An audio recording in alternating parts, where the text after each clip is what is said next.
حجرہ رضی اللہ تعالیٰ عنہ کہتے ہیں کہ رسول اللہ صلی اللہ علیہ وسلم نے ہم کو ایک مرتبہ ارشاد فرمایا کہ منبر کے قریب ہو جاؤ.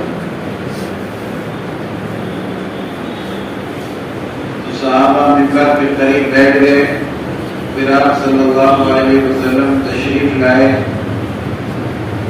اور منبر کی پہلی سیڑھی پر قدم رکھا تو فرمایا آمین.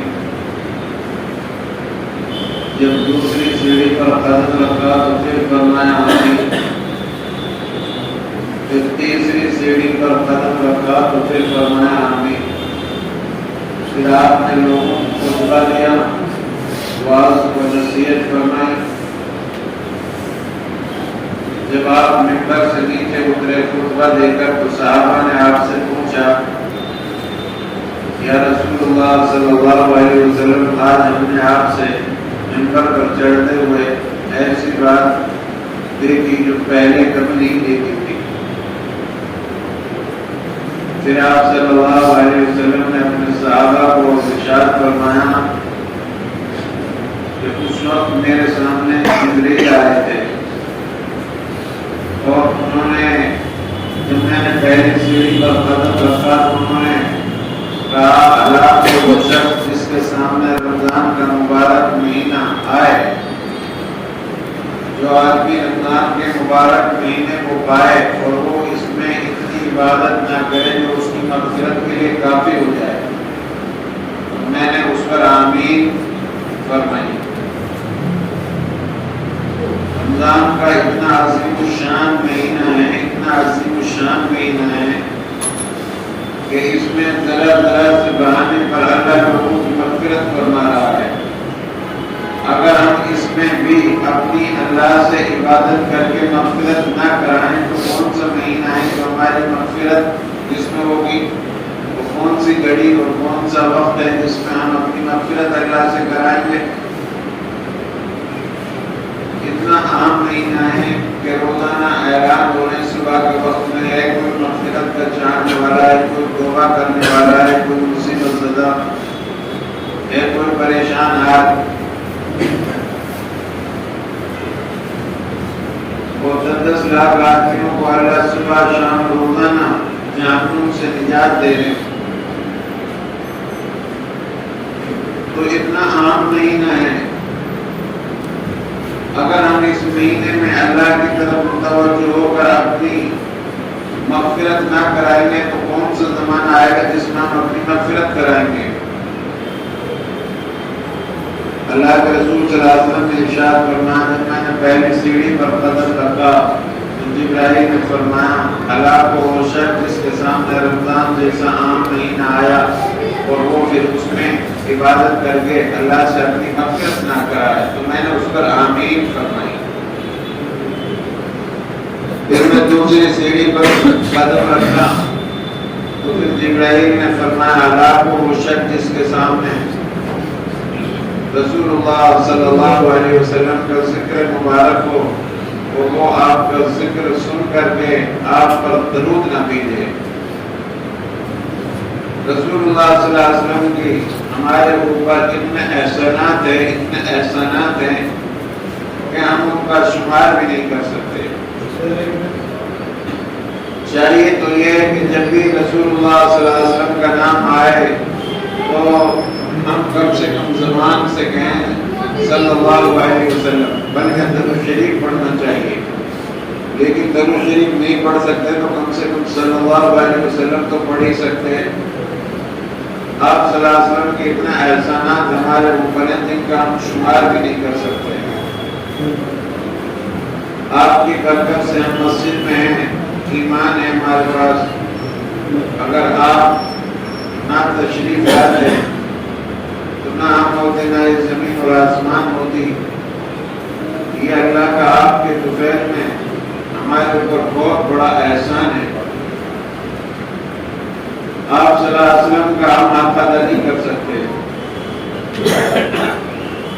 اور ایک بات یاد رکھیں, کوئی آدمی رسول اللہ صلی اللہ علیہ وسلم کی سنتوں سے محبت کرے اور آپ صلی اللہ علیہ وسلم کے طریقے کو اختیار کرے، چاہے کتنی دور رہے دنیا میں، کہیں بھی کسی بھی ملک میں، تو یہ رسول اللہ صلی اللہ علیہ وسلم کے بہت قریب ہے۔ اور جو آدمی رسول صلی اللہ علیہ وسلم کی سیرت اور سنتوں پر عمل نہ کرے، آپ صلی اللہ علیہ وسلم کی لائی ہوئی شریعت پر عمل نہ کرے، چاہے وہ آپ صلی اللہ علیہ وسلم کی حجرہ کے بالکل قریب ہو کر کھڑا ہو جائے اور وہاں جا کر سلام پڑھے، تبھی وہ اللہ کے رسول صلی اللہ علیہ وسلم سے دور ہے۔ اللہ کے رسول صلی اللہ علیہ وسلم سے اگر قریب ہونا ہے تو اللہ کے رسول صلی اللہ علیہ وسلم کی لائی ہوئی شریعت جو آپ دے کر گئے اس پر ہمیں عمل کرنا ہوگا، اور آپ صلی اللہ علیہ وسلم کی جو سنتیں ہیں ان پر عمل کرنا ہوگا۔ حدیث میں آتا ہے جو آدمی آپ صلی اللہ علیہ وسلم کا نام سنے اور اس کے سامنے نبی صلی اللہ علیہ وسلم کا ذکر ہو، پھر وہ آپ کا نام سن کر کے درود نہ بھیجے، وہ جنت کا راستہ بولنے والا ہے۔ اور بخیل فرمایا کہ جو آدمی نبی صلی اللہ علیہ وسلم کا ذکر مبارک سنے اور پھر وہ آپ صلی اللہ علیہ وسلم کے نام سن کر درود نہ پڑھے آپ پر، تو وہ بخیل ہے۔ بہرحال ہمیں آپ صلی اللہ علیہ وسلم کے اوپر درود شریف پڑھنا چاہیے جب بھی آپ صلی اللہ علیہ وسلم کا نام مبارک آئے۔ پھر اللہ کے رسول صلی اللہ علیہ وسلم نے ارشاد فرمایا کہ جب میں نے تیسرے درجے پر قدم رکھا تو پھر جبرائیل نے فرمایا ہلاک ہو وہ شخص جس کے سامنے اس کے والدین میں سے دونوں یا ان میں سے کوئی ایک بڑھاپے کو پہنچے اور پھر وہ اس کو راضی کر کے اپنی مغفرت نہ کرے۔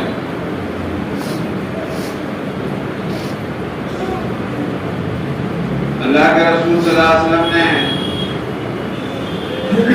فرمایا جس کے ماں باپ یا ان میں سے کوئی ایک، دونوں میں سے کوئی ایک بڑھاپے کو پہنچ جائے اور وہ پھر بیٹا اس کی تیمارداری کر کے اپنے ماں باپ کو راضی نہ کرے، ہلاک ہو وہ شخص جس کے سامنے اس کے والدین میں سے کوئی ایک یا دونوں بڑھاپے کو پہنچ جائیں اور پھر وہ ان کو خدمت کر کے راضی نہ کرے۔ اللہ کے رسول صلی اللہ علیہ وسلم نے اس پر بھی آمین فرمائی۔ ہمارے اوپر اپنے ماں باپ کا بہت زیادہ حق ہے۔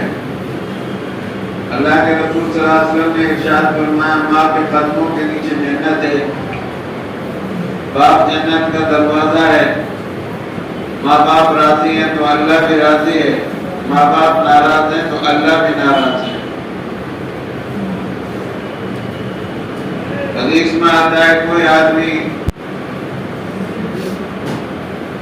اپنے والد کی طرف محبت کی ایک نظر سے دیکھتا ہے ایک مرتبہ تو ایک حج مقبول کا ثواب اللہ اس کو عطا فرماتا ہے۔ صحابہ نے پوچھا رسول اللہ صلی اللہ علیہ وسلم اگر کوئی آدمی صبح سے شام تک 100 مرتبہ اپنے والدین کو محبت کی نگاہ سے دیکھے کیا اس کے لیے کیا اجر ہے؟ ارشاد فرمایا 100 حج مقبول کا ثواب اللہ اس کو عطا فرمائے گا۔ میرے بھائیو اللہ کے رسول صلی اللہ علیہ وسلم ایک مرتبہ صحابہ کو خطبہ دے رہے تھے تو ایک عورت آئی اور وہ جو ہے آپ نے دیکھی تو آپ صلی اللہ علیہ وسلم اس کے لیے کھڑے ہو گئے، تو پھر آپ نے رومال اتارا سر سے اور اس کے قدموں میں ڈال دیا۔ صحابہ کرام کو بڑا تعجب ہوا کہ یہ مقدس خاتون کون ہے جس کے لیے نبی صلی اللہ علیہ وسلم نے اپنا رومال اس کے قدموں میں ڈال دیا۔ پھر آپ صلی اللہ علیہ وسلم نے ارشاد فرمایا یہ میری رضائی ماں حلیمہ سعدیہ ہے، اس نے بچپن میں مجھے دودھ پلایا تھا۔ آپ اندازہ لگائیں ایک دودھ پلانے والی ماں کا نبی صلی اللہ علیہ وسلم کی نظر میں اتنا احترام ہے تو حقیقی ماں کا کتنا احترام ہوگا۔ میں عرض کر رہا ہوں اپنے ماں باپ کی فرما برداری کریں۔ ایک ایک مرتبہ اللہ کے رسول صلی اللہ علیہ وسلم نے جنت کو خواب میں دیکھا تو اس میں زید بن حارثہ کی جنت میں قرآن پڑھنے کی آواز سنی.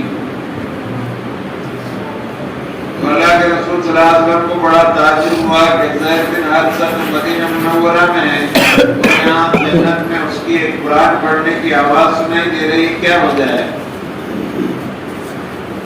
صبح نماز میں جب فجر کی نماز میں آپ صلی اللہ علیہ وسلم نے نماز پڑھائی تو زید بن حارثہ سے معلوم کیا کہ بھائی میں نے رات جنت کو خواب میں دیکھا، وہاں تمہاری آواز قرآن پڑھنے کی میں نے سنائی دی، تم یہ کیا عمل کرتے ہو؟ تم تو مدینہ میں تھے اور آسمانوں میں تمہارے قرآن پڑھنے کی جنت میں آواز آ رہی تھی. تو انہوں نے بتایا کہ میری ماں ہے، بوڑھی ہے، ضعیف ہے، میں اس کے کپڑا دھلتا ہوں، اس کو غسل کراتا ہوں، نہلاتا ہوں اور اس کے بالوں میں کنگھی کرتا ہوں، اس کی جوئیں صاف کرتا ہوں اور اس کی خدمت کرتا ہوں. تو اللہ کے رسول صلی اللہ علیہ وسلم نے ارشاد فرمایا اسی وجہ سے میں نے تمہاری آواز قرآن پڑھنے کی جنت میں سنائی. اس کرنے کو جو مرتبہ ملا ماں باپ کی خدمت کرنے کی وجہ سے ملا. بہرحال ہم اپنے ماں باپ کو راضی کریں. 3 بددعائیں اللہ کے جبرائیل علیہ السلام نے دی اس حدیث میں، اور تینوں بددعاؤں پر رسول اللہ صلی اللہ علیہ وسلم نے اپنی زبان مبارک سے آمین فرمائی. تو یہ تینوں بددعائیں کتنی سخت ہیں. تو ہمیں دیکھنا چاہیے کہ رمضان جیسا عام مہینہ چل رہا ہے اور ہم اس میں اپنی عبادت کر کے مغفرت نہ کرائیں تو کون سا زمانہ آئے گا جس میں ہماری مغفرت ہوگی. اسی طرح نبی صلی اللہ علیہ وسلم کے ہمارے اوپر بہت سارے احسانات ہیں، ہم ان کا آپ ادا تو نہیں کر سکتے، کم سے کم آپ پر ضرور تو بھیج سکتے ہیں جب آپ کا نام سنیں یا آپ کا ذکر مبارک ہو مجلس میں. اور تیسری بات یہ ہے کہ ہم اپنے ماں باپ کی فرما برداری کریں. اللہ تبارک و تعالی ہمیں ان تینوں باتوں پر عمل کرنے کی توفیق عطا فرمائے. اللہ کے رسول صلی اللہ علیہ وسلم نے ارشاد فرمایا ہر چیز پر زکات ہے اور جسم کی زکات روزہ ہے. ہر چیز پر زکات ہے، جسم کی زکات روزہ ہے. حدیث میں آتا ہے کوئی آدمی ایک نفلی روزہ غیر رمضان میں کوئی نفلی روزہ ایک بھی رکھے گا تو اس ایک روزے کی برکت سے اللہ تبارک و تعالیٰ اس کو 100 میل کے فاصلے پر جہنم سے دور کر دے گا.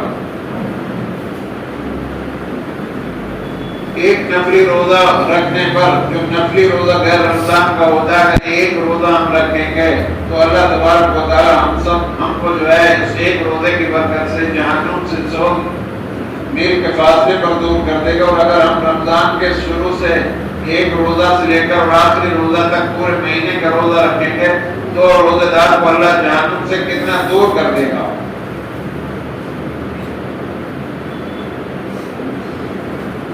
بعض روایتوں میں آتا ہے کہ آدمی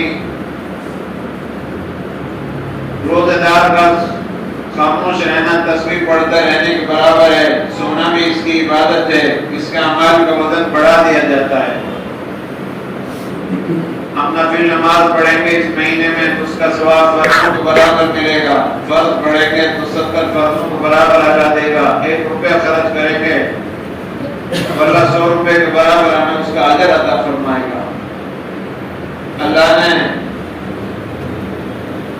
ہمارے منہ کی بدبو اللہ کے نزدیک مشک سے بھی زیادہ ہے. جنت ہمارے لیے ہر روز سجائی جا رہی ہے. سمندر کی مچھلیاں اور جانور بھی ہمارے لیے مغفرت کی دعا کر رہے ہیں. شیاطین کو جکڑ دیا گیا، جنت کے دروازے کھول دیے گئے، جہنم کے دروازے بند کر دیے گئے. فرشتوں کو اللہ نے حکم دے دیا کہ اپنی اپنی عبادتوں کو بند کر دو اور محمد صلی اللہ علیہ وسلم کی امت کے روزہ داروں کی دعاؤں پر آمین کہو. ذرا ذرا سے بہانے پر اللہ تبارک و تعالیٰ مغفرت فرما رہا ہے. جس آدمی نے عشاء کی نماز جماعت سے پڑھی اور فجر کی نماز جماعت سے پڑھی اس کو پوری رات عبادت کرنے کا ثواب ملے گا. بعض آدمی رات بھر جاگتا ہے اور صبح کی نماز جماعت سے نہیں پڑھتا ہے، قضا کر دیتا ہے، تو اس کی پوری رات جاگنا بیکار ہو گیا۔ اسی طرح بہت سے لوگ روزہ رکھتے ہیں، پورے دن بھوکے پیاسے رہے لیکن جھوٹ بولتے رہے روزہ رکھ کر، یا حلال مال سے روزہ رکھا اور حرام سے افطار کر لیا، تو پورے دن کا بھوکا پیاسا رہنا بیکار گیا، بھوکے پیاسے رہنے کے علاوہ کچھ نہیں ملا۔ اس لیے جہاں ہم کھانے پینے سے رکتے ہیں اسی طرح ہمیں غلط زبان بولنے سے بھی رکنا چاہیے، غلط بات بولنے سے رکنا چاہیے۔ آنکھوں پر بھی کنٹرول ہو، ہاتھوں پر بھی کنٹرول ہو، زبان پر بھی کنٹرول ہو، جسم پر بھی کنٹرول ہو۔ جس طرح ہمارے کھانے پینے کا روزہ اس طرح تمام اعضاؤں کا روزہ ہے۔ ہمارے اندر روزے کی برکت سے تقویٰ ہے، راتوں میں اٹھ کر اللہ کے سامنے عبادت کریں، اپنے گناہوں پر ایک ایک کو یاد کر کے روئیں، معافی مانگیں اللہ سے، اپنے اہل و عیال کو خوشحالی کے لیے، دنیا اور آخرت کی بھلائی کے لیے، ان کو دیندار بننے کے لیے دعائیں مانگیں، اپنے بچوں کو دینی سانچوں میں ڈالیں، دینی ذہن بنائیں بچوں کا۔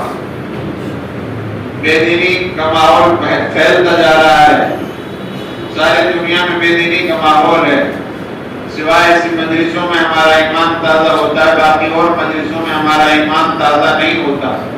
ہمیں ایسی مجلسوں میں شرکت کرتے رہنا چاہیے۔ تو جو آدمی عشاء کی نماز جماعت سے پڑھے اور پھر فجر کی نماز بھی جماعت سے پڑھ لے تو سمجھ لو اس کو پوری رات عبادت کرنے کا اللہ ثواب عطا فرمائے گا۔ شب قدر کی رات میں شب قدر کی رات کو قرآن شریف میں 1000 مہینوں سے افضل بتلایا ہے۔ جو یہ رات ہے شب قدر کی، جو آخری عشرے میں شروع ہوتی ہیں تا راتیں، اللہ تبارک و تعالیٰ نے اس ایک رات کو 1000 مہینوں سے بھی بہتر بتلایا ہے۔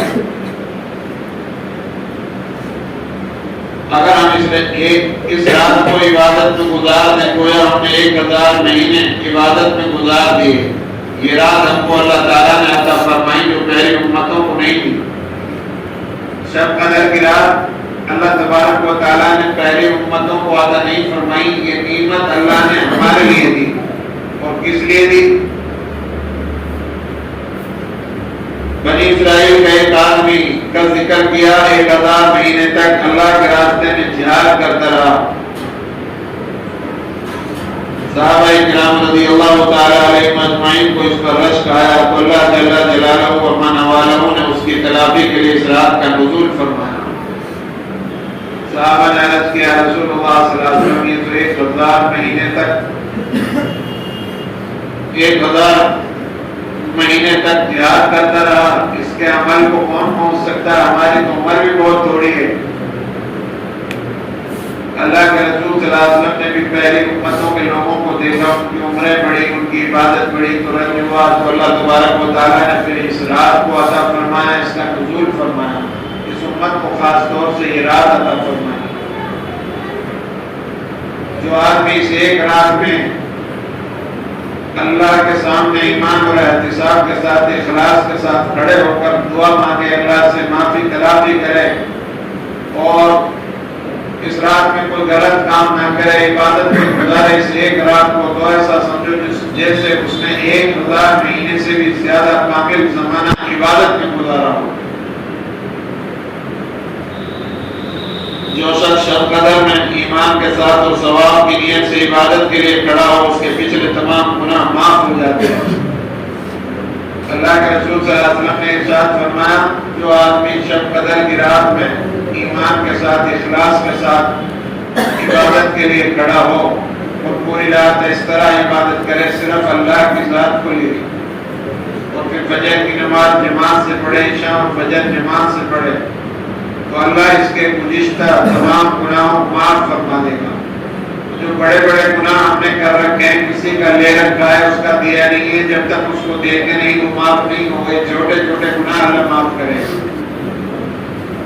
کسی کو گالی دے رکھی، اسے معافی مانگنی ہوگی۔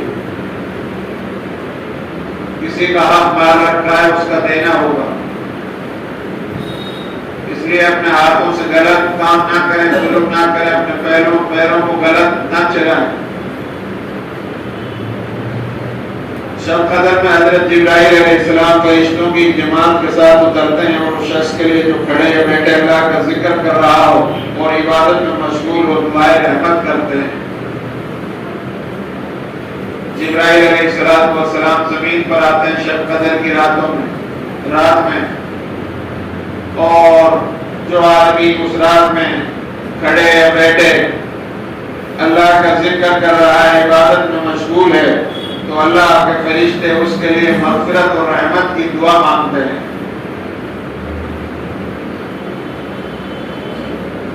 یہ کون سی راتوں میں شب قدر ہوتی ہے؟ خاص طور سے 21ویں رات ہے، 23ویں رات ہے، 25ویں رات ہے، 27ویں شب ہے اور 29ویں شب ہے۔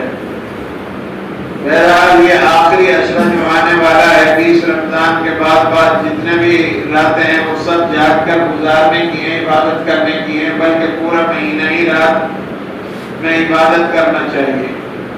عبادت کیسے کرنی چاہیے؟ کبھی قرآن پڑھ لو، جو لوگ قرآن پڑھے ہوئے ہیں، پھر جب قرآن پڑھتے پڑھتے تھک جاؤ تو پھر دعا مانگ لو، پھر جب دعا مانگتے بھی تھک جاؤ تو پھر آپ نماز پڑھنا شروع کر دو، اور پوری رات اس طریقے سے آپ کرتے رہیں تو انشاءاللہ اللہ تبارک و تعالیٰ آپ کی مغفرت فرما دیتے ہیں۔ اور مغفرت کا ہو جانا بہت بڑی بات ہے میرے بھائی۔ دنیا کی زندگی تو 60-70 سالہ ہے، یہ تو کٹ جائے گی، لیکن جو آخرت کی زندگی کبھی ختم نہیں ہونے والی، اور موت سے قبر کے بعد پہلا جو پڑاؤ وہ شروع ہو جاتا ہے، اس میں اگر آسانی چاہیے تو ہمیں ان اوقات میں اللہ کے سامنے کھڑا ہونا ہوگا، اللہ کو راضی کرنا ہوگا۔ اللہ نے موقع دیا ہے رمضان کا، پتہ نہیں آئندہ مبارک مہینہ نصیب ہو کہ نہ ہو، اس لیے جو ہے ہم ان راتوں میں دنوں میں خوب عبادت کریں اور مشق کریں کہ برائیاں نہیں کریں گے، گالی نہیں دیں گے، غلط مجلسوں میں غلط سوسائٹیوں میں شرکت نہیں کریں گے، جوا نہیں کھیلیں گے، شراب نہیں پئیں گے، زنا نہیں کریں گے، چوری نہیں کریں گے، کسی کا مال غلط طریقے سے ہڑپ نہیں کریں گے، پڑوسیوں کے ساتھ سلوک کریں گے، صفائی کے ساتھ رہیں گے، بچوں کو اعلیٰ تعلیم دلائیں گے، لایا نہیں فضول باتوں مارکیٹ اور بازاروں میں ہوٹلوں میں بیٹھ نہیں پھریں گے۔ ہمارا ایک وقار ہونا چاہیے، مسلمان کا ایک وقار ہونا چاہیے، تمام برائیوں سے کٹ کر کے نہیں، ہمیں صحیح راستے پر آنا ہوگا، اسی میں سکون اور امن اللہ نے رکھا ہے۔ اللہ کے نبی صلی اللہ علیہ وسلم اس لیے باہر تشریف لائے تھا کہ ہمیں شب قدر کی اطلاع دیں، مگر دو مسلمانوں میں جھگڑا ہو رہا تھا جس کی وجہ سے اس کی تاریخ اٹھائی۔ اللہ نے اپنے رسول کو بتلایا تھا کہ شب قدر اس رات میں اللہ کے رسول صلی اللہ علیہ وسلم اس کی اطلاع دینے کے لیے صحابہ کے درمیان تشریف لا رہے تھے، تو راستے میں دیکھا دو آدمی مسلمان آپس میں لڑ رہے ہیں، جھگڑا کر رہے ہیں، تو آپ ان کے بیچ بچاؤ کرنے لگے، اور اسی بیچ بچاؤ کرانے میں آپ کے ذہن سے اس رات کو اللہ نے بھلا دیا۔ تو جھگڑا اتنا منحوس چیز ہے کہ اس اہم رات کی تعین اللہ نے جھگڑے کی وجہ سے اٹھا لی۔ اب اللہ کے رسول صلی اللہ علیہ وسلم نے فرمایا اس رات کو جو ہے تاک راتوں میں تلاش کرو، 21، 23، 25، 27، 29۔ آپ صلی اللہ علیہ وسلم آ رہے تھے اپنے صحابہ کو بتانے کے لیے شب قدر کی رات اس رات میں، تو دو مسلمان جھگڑا کر رہے تھے، ان کو آپ بیچ بچاؤ کرنے لگے، اس بیچ بچاؤ اور جھگڑے کی وجہ سے آپ کے ذہن سے اللہ نے اس رات کو بھلا دیا۔ تو یہاں پر یہ دیکھنا ہے کہ جھگڑا کتنی بری چیز ہے، کتنی مقدس رات بھی اللہ نے اپنے نبی کے ذہن سے بھلا دی۔ تو ہم جھگڑے سے بچیں۔ جھگڑا اور فساد، آپس کے اختلافات انسان کے دین کو اس طرح ختم کر دیتے ہیں جھگڑے، کہ جس طرح اس طرح سے بال صاف ہو جاتے ہیں، سر صاف ہو جاتا ہے، اس طرح سے بال بنائیں گے تو اس طرح سے سارے بال صاف ہو جائیں گے۔ اسی طرح جھگڑا دین کو انسان کے اندر سے اس طرح صاف کر دیتا ہے۔ ہر پیر و جمعرات میں انسانوں کے اعمال اللہ کے حضور پیش ہوتے ہیں، سب کی اللہ مغفرت کرتا رہتا ہے، لیکن جو دو آپس میں لڑنے والے ان کی مغفرت نہیں ہوتی ہے۔ تو لڑائی جھگڑے سے ہم لوگ بچیں گے۔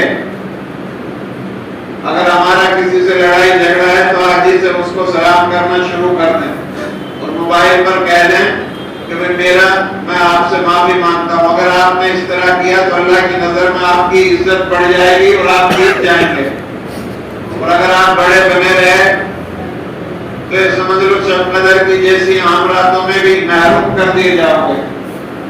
تو آدمی لڑتے لڑتے آپس میں مر جائیں، دونوں جہنم میں جائیں گے۔ صحابہ نے پوچھے جو بیچارہ مر رہا تھا تو ایک بچ گیا ایک مر گیا، یہ کیسے جہنم میں جائے گا؟ کیونکہ اس کا بس چلتا داؤ پر چڑھتا وہ آدمی سامنے والا، تو یہ بھی اس کو مار دیتا۔ تو میں عرض کر رہا ہوں جھگڑے فساد لڑائیوں سے ہم لوگ بچنے کی کوشش کریں۔ جھگڑے سے انسان کا دین اس کے اندر سے نکلتا چلا جاتا ہے۔ نبی صلی اللہ علیہ وسلم کا ارشاد ہے کہ میں تمہیں نماز روزہ صدقہ وغیرہ سے بھی افضل چیز نہ بدلاؤں؟ صحابہ نے عرض کیا ضرور بدلائیے۔ آپ صلی اللہ علیہ وسلم نے ارشاد فرمایا کہ آپس کا سلوک سب سے افضل ہے، آپس میں اتفاق اور اتحاد۔ ایک ہو جائیں تو بن سکتے ہیں خورشید و مبین، ورنہ ان بکھرے ہوئے تاروں سے کیا کام بنے؟ کہیں فرقہ بندی، کہیں ذاتیں، کیا پنپنے کی دنیا میں یہی باتیں اب قوم متحد ہو رہی ہے، ہم انتشار میں پڑے ہوئے ہیں۔ ہمارے اندر بریلوی دیوبندی کی لڑائی ہے، ہمارے اندر کتنے فرقے بن گئے ہیں، آپس میں تفریق ہے، ہم ایک جگہ نہیں ہے جمع، اور قومیں ایک جگہ جمع ہو چکی ہیں، ہمارے اندر آپس میں نا اتفاقی، سیاہ سنی کی لڑائی۔ میرے بھائیوں، آپس کا سلوک سب سے افضل ہے، نماز سے بھی زیادہ، روزے سے بھی زیادہ افضل جو ہے آپس کا اتفاق اور اتحاد ہے، اور آپس کی لڑائی دین کو موڑنے والی ہے۔ آپ صلی اللہ علیہ وسلم نے مسلمانوں کی آبرو الرویزی کو بدترین سود اور خبیث ترین سود ارشاد فرمایا۔ کسی مسلمان کی آبرو ریزی کری آپ نے، یہ سمجھ لو بدترین سود سے بھی زیادہ، جس سے برا سود پیٹ میں بھر لیا آپ نے، اور اس سے بھی زیادہ ہے، زیادہ بری چیز ہے، اور خبیث ترین سود ارشاد فرمایا۔ آپ صلی اللہ علیہ وسلم نے اعتکاف کی تلاش کے لیے، شب قدر کی تلاش کے لیے پہلے 10 دنوں کا اعتکاف فرمایا، پھر 10 دنوں کا اعتکاف کیا۔ آپ صلی اللہ علیہ وسلم ہمیشہ رمضان المبارک میں آخری عشرہ میں اعتکاف فرمایا کرتے تھے شب قدر کی تلاش کے لیے، اور جس سال آپ کا وصال ہوا، انتقال ہوا، اس سال آپ نے 20 روزوں کا اعتکاف کیا۔ بہرحال ہمیں چاہیے کہ ہم جو ہے شب قدر کی تلاش کے لیے آخری عشرے میں اپنی اپنی مساجدوں میں اعتکاف کریں۔